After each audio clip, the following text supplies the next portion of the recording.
अस्सलाम वालेकुम स्टूडेंट्स। इस लेक्चर में हम ये क्वेश्चन सॉल्व करेंगे। क्वेश्चन की स्टेटमेंट आपके सामने है। क्वेश्चन थोड़ा सा कॉम्प्लिकेटेड लगता है स्टेटमेंट देखने में, लेकिन एक्चुअली टू मच सिंपल और इजी क्वेश्चन है। कॉम्प्लिकेटेड इसलिए लगता है कि यहाँ पर टाइम फैक्टर को डिस्कस किया जा रहा है, और टाइम फैक्टर मीन्स एज को, कि कुछ साल पहले एज, फिर कुछ साल बाद एज क्या हो ये थी, और कुछ साल पहले एज ये थी, तो प्रेजेंट एज क्या होगी। ठीक है, बाय द वे क्वेश्चन की स्टेटमेंट को देखते हैं। इस क्वेश्चन में हमें क्या कहा जा रहा है। एक्चुअली एक स्टूडेंट को इसका सोल्यूशन रिक्वायर्ड था, तो इसका सोल्यूशन करते हैं। अच्छा, सोल्यूशन स्टार्ट करने से पहले ना एक छोटा सा पॉइंट आपके साथ डिस्कस करती हूँ। लेट्स सपोज आपसे कहा जाए कि एक पर्सन है, उसकी प्रेजेंट एज 30 इयर्स है, ठीक है, और आपसे ये कहा जाए कि 5 इयर्स पहले उसकी एज क्या थी। तो ऑब्वियसली आप क्या करेंगे, सिंपल सा रूल है, आप 30 में से 5 को माइनस कर देंगे, तो आपके पास 5 इयर्स अगो एज आ जाएगी, ठीक है, यानी 25 इयर्स। और इसी तरह अगर आपसे कहा जाए कि आफ्टर 5 इयर्स क्या होगी, मीन्स प्रेजेंट एज के को आप फिर क्या करेंगे, 5 उसमें ऐड कर देंगे, यानी कि 5 साल बाद क्या एज होगी, तो वो ऑब्वियसली 35 बन जाएगी।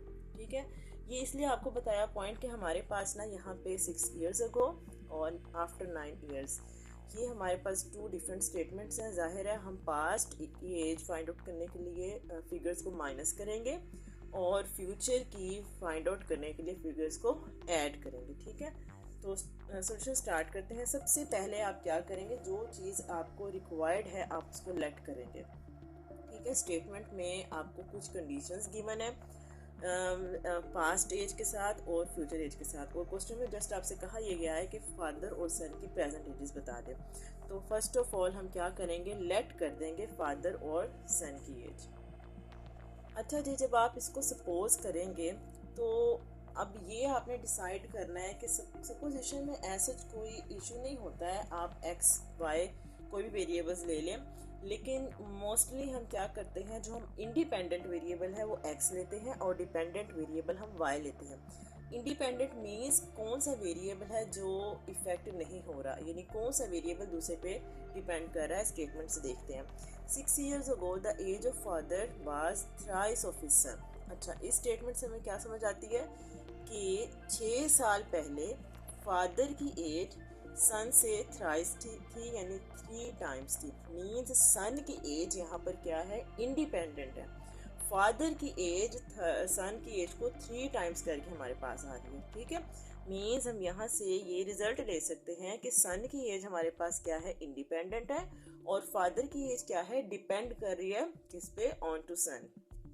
तो इस वजह से हम क्या कर रहे हैं, सपोज कर रहे हैं let son age equals to X and father's age is Y. ठीक है, अच्छा जी, ये हमारे पास प्रेजेंट एजेस आ गई। ओके, अब हमारे पास जो 2 डिफरेंट टाइम फैक्टर्स हैं उनको हम साइमल्टेनियसली लेकर सॉल्व करते हैं। सबसे पहले अगर हम लेना हो 6 इयर्स अगो, 6 इयर्स अगो उनकी एजेस क्या होंगी, son's age will be x minus 6, present age में से हम 6 को माइनस कर देंगे, और फादर्स एज क्या बनेगी, फिर father's age will B y minus 6। ठीक है, यहाँ तक कोई भी कंफ्यूजन नहीं होनी चाहिए। ओके, अच्छा जी, अब देखें 6 इयर्स अगो जो एज है उस पर हमें कंडीशन क्या गिवन है, अकॉर्डिंग टू गिवन कंडीशन। अच्छा जी, कंडीशन हमें क्या बता रही है, 6 years ago the age of father, age of father, ये हमारे पास है एज ऑफ फादर क्या थी, was thrice of, was thrice of his son age, his son age. जो ये स्टेटमेंट वर्ड्स की फॉर्म में रिटन है, हमने उसको मैथमेटिकली यहाँ पर कर लिया है, शिफ्ट कर लिया। ठीक है, मैथमेटिकल स्टेटमेंट में उसको शिफ्ट कर लिया, इक्वेशन बन गई। इसको सिंप्लीफाई कर लेते हैं, y minus 6 equals to 3x minus 18, this is equation number 1। ठीक है, अब आ जाए हमारे पास जो दूसरा टाइम फैक्टर है, that is after 9 years ages. So यहाँ पे हम मेंशन करेंगे आफ्टर 9 ईयर्स क्या थी हमारे पास, 9 ईयर्स के बाद सन की एज क्या होगी, son's age will be x plus 9 and father's age will be y plus 9। ठीक है, सेम लाइंस को फॉलो करेंगे। यहाँ पे भी हमें कंडीशन गिवन है तो हम मेंशन करेंगे अकॉर्डिंग टू गिवन कंडीशन। जो हमें कंडीशन गिवन है क्वेश्चन की स्टेटमेंट में, उसी को फॉलो करते हुए हम अपनी मैथमेटिकल इक्वेशन बनाएंगे। देखिए क्या बनती है, after 9 years the age of father, this is the age of father will be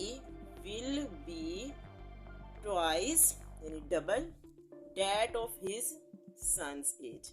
ठीक है, ये हमारे पास इक्वेशन बन गई। इसको सिंप्लीफाई कर दें, y plus 9 will be 2x plus 18, this will be equation number 2। अब यहाँ से आपके पास कोई भी मेथडोलॉजी आप अप्लाई कर सकते हैं। आप लीनियर दो हमारे पास इक्वेशंस बन गई हैं, आप इसको साइमल्टेनियसली सॉल्व करें, ऐड और सब्ट्रैक्ट करके सॉल्व करें। एक इक्वेशन से दूसरी इक्वेशन में वैल्यूज रिप्लेस कर लें, या फिर किसी एक वेरिएबल को सेपरेट करके तो इक्वेट करके इक्वेशंस को सॉल्व कर लें। मीन्स टू से आपने इक्वेशंस को सॉल्व करने के जो मेथड्स रीड आउट किए ना, आप यहाँ पे सारे अप्लाई कर सकते हैं।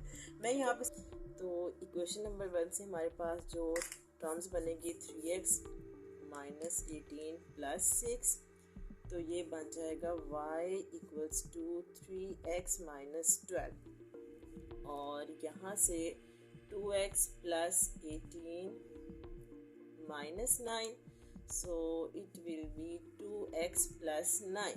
अब अगर हम इन दोनों इक्वेशंस को सब्ट्रैक्ट कर दें या इन दोनों इक्वेशंस को इक्वेट कर लें, y दो इक्वेशंस की लेफ्ट साइड्स इक्वल्स हैं तो ऑब्वियसली राइट साइड्स भी इक्वल्स होंगी। इक्वेटिंग,